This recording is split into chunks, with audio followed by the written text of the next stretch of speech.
మైదా పిండితోనే కాదు గోధుమ పిండితో కూడా స్వీట్ షాప్ స్టైల్ బాదుషాని చేసుకోవచ్చు అని మీకు తెలుసు. ఈ రోజు నేను హెల్దీగా గోధుమ పిండితో బాదుషాలు చేస్తున్నాను. గోధుమ పిండితోని బాదుషాలు చేస్తే మస్తు గట్టిగా వస్తాయని చెప్పేసి అంటూ ఉంటారు. కాకపోతే ఒక్క చిన్న టిప్ ఫాలో అయ్యారంటే పైన సాఫ్ట్ గా లోపల జ్యూసీగా చాలా టేస్టీగా ఉంటుంది. మరి అది ఎలా చేయాలో తెలియాలంటే వీడియో లాస్ట్ వరకు స్కిప్ చేయకుండా చూసేయండి. బాదుషాల కోసం ఒక కప్పు గోధుమ పిండిని తీసుకున్నాను. అందులో 2 చెంచాల బటర్ ని కూడా వేసాను. మీ దగ్గర ఒకవేళ నెయ్యి ఉంటే నెయ్యి వేసుకోండి, లేదంటే ఆయిల్ కూడా వేసుకోవచ్చు. అందులోనే ఒక సగం స్పూన్ బేకింగ్ పౌడర్, అలాగే కొంచెం చిటికెడంతా ఉప్పును కూడా యాడ్ చేసి వీటిని మంచిగా మెత్తుకోండి వేళ్ళతోటి. నేను మొత్తం కలుపుకున్న తర్వాత ఇందులో కొన్ని వాటర్ పోసుకుంటూ సేమ్ చపాతీ పిండి లాగా కలుపుకోవాలి. కోసం ఇక్కడ ఒక చిన్న టిప్పు, మనం పిండిని చపాతీ పిండి లాగానే కలుపుకోవాలి, కానీ చాలా బలం పెట్టి ఒత్తుకోకూడదు, వేళ్లతోనే కలుపుకోవాలి. అలా చేయడం వల్ల ఏమవుతుందంటే లోపల బాదుషా గుల్లగా చాలా జ్యూసీగా వస్తుంది. అదే మనం వేళ్లతో కాకుండా చేతి మొత్తం బలం మీద ఒత్తేసామంటే చాలా గట్టిగా వస్తాయి బాదుషాలు. పిండి మీద మూత పెట్టేసి ఒక 5 మినిట్స్ పక్కన పెట్టి ఈ లోపు మనం చక్కెర పాకాన్ని పట్టిస్తాం. ఈ బాదుషాలకి పక్క కొలత ఎలా అంటే ఒక కప్పు గోధుమ పిండికి ఒక కప్పు చక్కెర అయితే పడుతుంది. మేము కొంచెం స్వీట్ ఎక్కువగా తింటాం కాబట్టి ఇంకా కొంచెం ఒక పావు అంత ఎక్కువగా వేసుకున్నాం. ఏమాట కామాట స్వీట్ కొంచెం ఎక్కువగా ఉంటేనే దాని టేస్ట్ ఇంకా బాగుంటుంది కదా. కప్పు చక్కెరకి ఒక కప్పు వాటర్ అయితే పడుతుంది. ఇది పక్కా కొలత.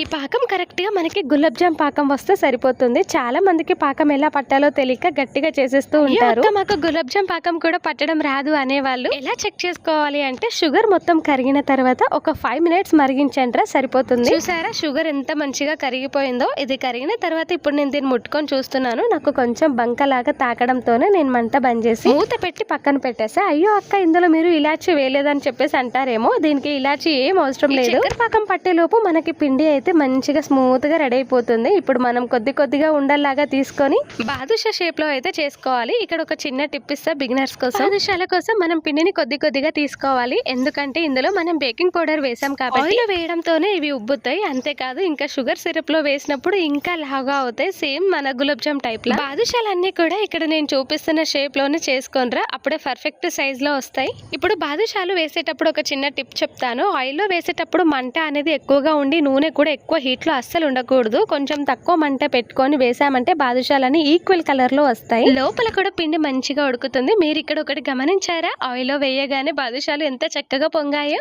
నేను చెప్పాను కదా, పిండి అనేది చిన్నగా తీసుకోవాలి. పెద్దగా తీసుకున్నామంటే ముక్కుట్లో పట్టను కూడా పట్టవు. ఇంకా బాదుషాలు ఫస్ట్ టైం చేస్తున్నాం అక్క అనే వాళ్ళు ఈ టిప్పును మాత్రం అస్సలు మిస్ అవ్వద్దు. ఇప్పుడు మంటను చిన్నగా పెట్టి బాదుషాలని ఈక్వల్ కలర్ వచ్చేంత వరకు వేయించుకోండి. చాలా మంది అంటారు మైదా పిండితోనే బాదుషాలు చాలా టేస్టీగా జ్యూసీగా ఉంటాయని. అసలు ఎవరన్నారండి ఆ మాట? ఒక్కసారి ఈ వీడియో చూసిన తర్వాత గోధుమ పిండితో ట్రై చేసి చూడండి రా, పైన సాఫ్ట్ గా లోపల జ్యూసీగా అద్రిపోతుంది. చూసారా బాదుషాలని ఈక్వల్ గా ఒకే కలర్ లోకి అసలు ఎలా వచ్చేసాయో. ఇప్పుడు పక్కన పెట్టుకున్న షుగర్ సిరప్ మీద మూత తీసేసి వేయించుకున్న బాదుషాలు షుగర్ సిరప్ లో వేసేసి ఉంచండి. ఇప్పుడు ఇవన్నిటికీ షుగర్ సిరప్ పట్టేలాగా చెంచాతో కొంచెం అటు ఇటు లైట్ గా కలుపుకోండి. సిరప్ లో వేయగానే బాదుషాలు రెడీ అయిపోయాయి అని చెప్పేసి తినేరు. దాదాపు 2-3 గంటల రెస్ట్ ఇస్తేనే బాదుషాలు చక్కెర పాకాన్ని మంచిగా పీల్చుకొని చాలా జ్యూసీగా సాఫ్ట్ గా వస్తాయి. ఇక్కడ నేను మీకు లైవ్ లో చూపిస్తున్నాను. కట్ చేస్తే ఎంత స్మూత్ గా లోపల జ్యూసీగా వచ్చింది. చూసారా గోధుమ పిండితో కూడా ఎంత చక్కగా వచ్చాయో. నచ్చితే తప్పకుండా ట్రై చేయండి. వీడియో నచ్చితే లైక్ చేయండి.